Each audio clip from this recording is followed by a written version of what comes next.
Hey everybody, good morning to you. Sunnyvale Rejects back in the house with another video for my friends and family. And you know what? I've been thinking a lot about this lately. Since I've been doing this, since about March, I've realized that a lot of the folks that watch my videos and that, drop comments and stuff like that have never read poetry. I don't know what the trepidation is. Maybe you feel like you have to be a stuffy academic to like and understand it. I don't know, but it does have a bad rap. But really, it's not like that at all. Poetry is really easy to understand. The truth is, you just have to shut the world out and let it sink in, process it, give it time to settle, and then try to articulate it, talk about it, write about it. As a teacher, I get to do that all day long, so maybe I get to the full understanding of stories and poetries a little bit more than the average reader because I have 25 other people to help me work it out. Don't forget, while we're talking about poetry, I am the author of Blame Forest, 2024 finalist for the American Legacy Book Award, and Laughing Is Forever, nominated for the North Street Book Award and the New York City Big Book Award. This just came out in May of this year. I'd be honored if you'd check it out, and I'll promise you it's like nothing you've ever read before. So anyway, I've got, let's see, 1, 2, 3, 4, 5 wonderful, wonderful poetry books here. To me, they're some of the best written in the English language, and I know that I'm missing a bunch, but for my buck, these are the best poetry books that you should read. If you never read another poetry book, give these a chance, and I'll promise you, you will get something wonderful out of it. And when it comes to poetry, you can understand it piecemeal. You read a stanza, and then you write an annotation. Read another stanza, write an annotation. But you can always up the rigor by, delving into various layers of depth when it comes to a poem.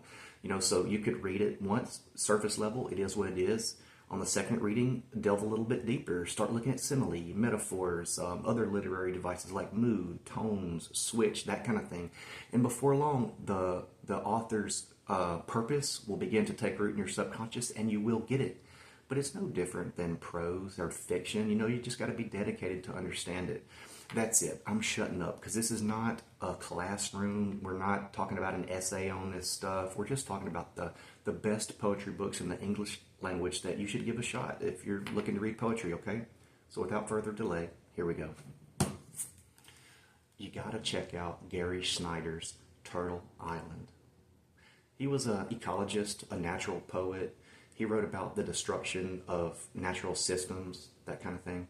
Gary Snyder, I believe, this won the Pulitzer Prize for Poetry in 1975. And it was very influential for me when I was in college studying poetry because it was very masculine. It was easy to consume because, and this is what I mean by easy to consume. Let's see. All right, let's look at this. Look. This is 2 separate poems, very short and sweet. This one's, broken apart by, stanza breaks. But you read one stanza, think about it. Before you move on, understand this. Read this. Before you move on, understand it, and then move on. And before long, the meaning will take root, I promise you. But no matter, never mind. The father is the void. The wife waves. Their child is matter. Matter makes it with his mother, and their child is life, a daughter.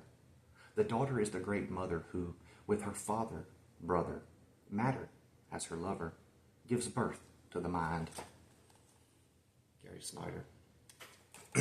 Gary Snyder practiced Zen meditation, and he had like a commune almost, and he used to watch these log trucks get up earlier than they did to meditate in the morning, and he appreciated the working man, and he wrote a poem about that, and I think it was called Why the Log Trucks Arrive or are on the road earlier than the Zen student, something like that. But he recognized and gave props to the hardworking man in this country that keeps things going.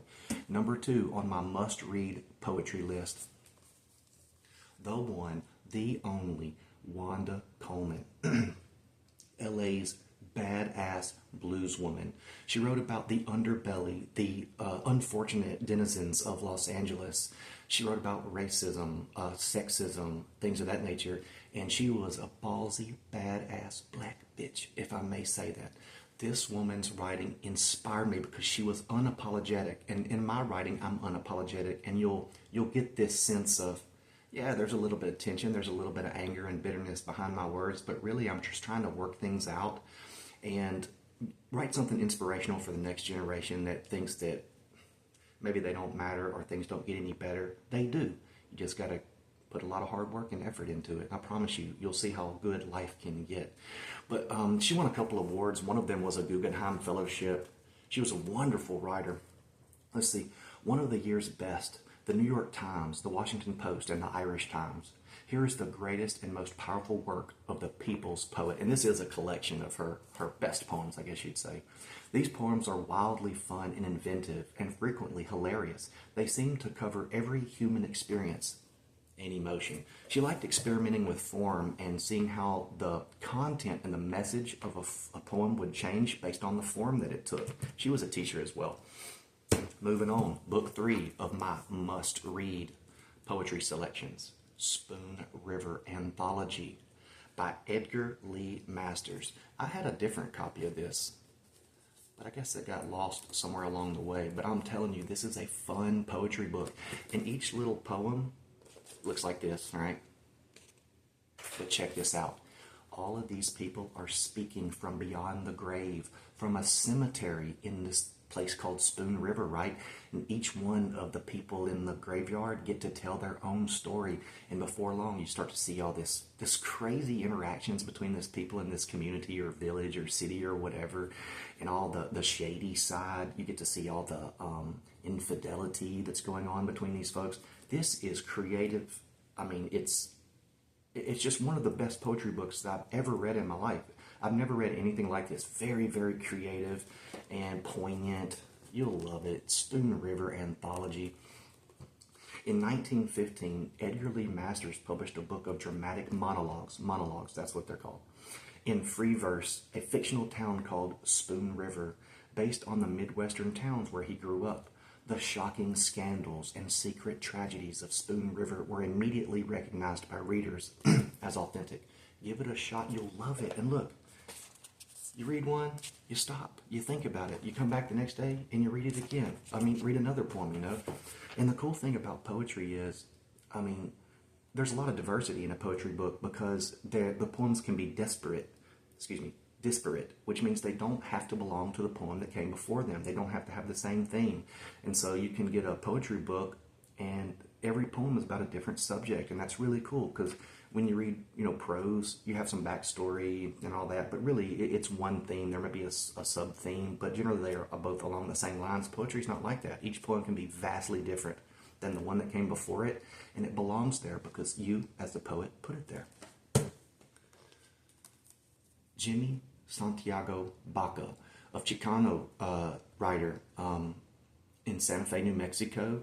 And again, he communes with nature, surely, and I would have to say he's a natural poet, but he writes about sports and masculine things like young love, relationships, that kind of thing. But mainly, this is about reconciling the things that would pull us entirely apart. Jobs, bills, relationships, being marginalized, being disassociated or alienated from the society or culture that you live in. Beautiful, beautiful books. All of his have really cool covers. This is a thick-ass poetry book. This is 335 pages, and that is massive for a poetry book.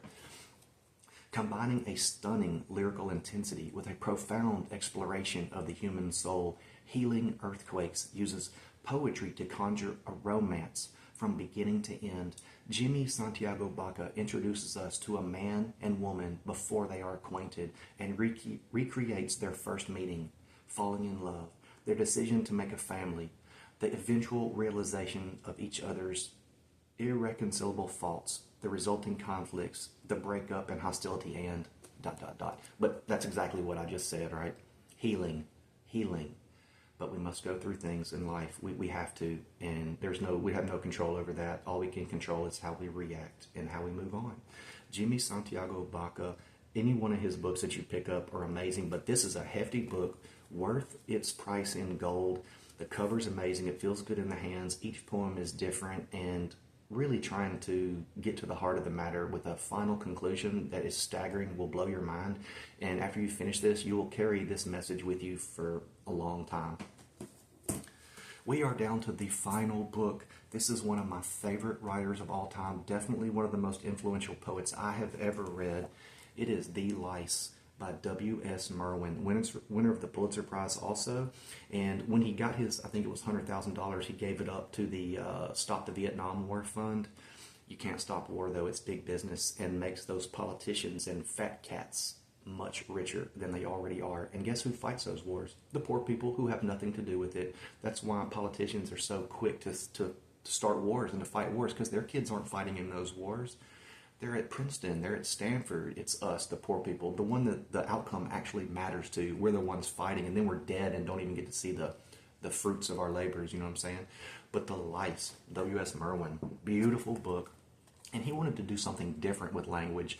He's asked, I was going to say esoteric. I don't know about that. Metaphysical, abstract, yes, I guess so. You really have to dig deep to get to the heart of the matter, because he plays games with language, and I like it. It's very playful, but it's always something very serious, at the heart of it. This is The Lice. The 50th anniversary edition revisits a groundbreaking moment in American poetry. The Lice responded in part to the atrocities of the Vietnam War and the national unrest of the Civil Rights Movement. Found within these haunting, urgent poems is a citizen artist ensnared in a grand-scale moral crisis. At this key moment in the 20th century and early in W.S. Merwin's career, he captures a particular spirit, a spiritual agony. This is from the Yale Review, that is both of the time and utterly timeless, and that is it. When he did finally get paid, he bought 18 acres in Hawaii, in Maui, and transformed that and started growing extinct species of fruits and trees and stuff. And now, well, he's passed away now, but now it looks utterly different than it did when he bought it, and it looks like it had never been developed. It's just overgrown with beautiful trees and shrubs, fruits, is that the way to say it? But he wanted to live that kind of lifestyle. He said when he was in the city, he missed the country all the time. But when he was in the country, he only missed the city some of the time. So he decided to stay in the country forever. Let's see if we can find a cool poem. I'm just going to flip through it. That was too long. Okay, so W.S. Merwin. This is Whenever I Go There.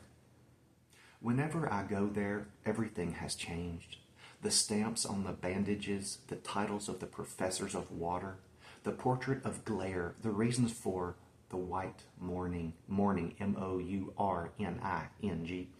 the new rocks, new insects are sitting with the lights off, and once more I remember that the beginning is broken. No wonder the addresses are torn, to which I make my way, eating the silence of animals, offering snow to the darkness. Today belongs to a few, and tomorrow to no one. It's The Lice by W.S. Merwin. And it's because of books like this that you must read poetry. Forget what you heard. Pick up a book. Hell, pick up my book. Pick up The Lice. Pick up Wanda Coleman and see the wonder and beauty of poetry.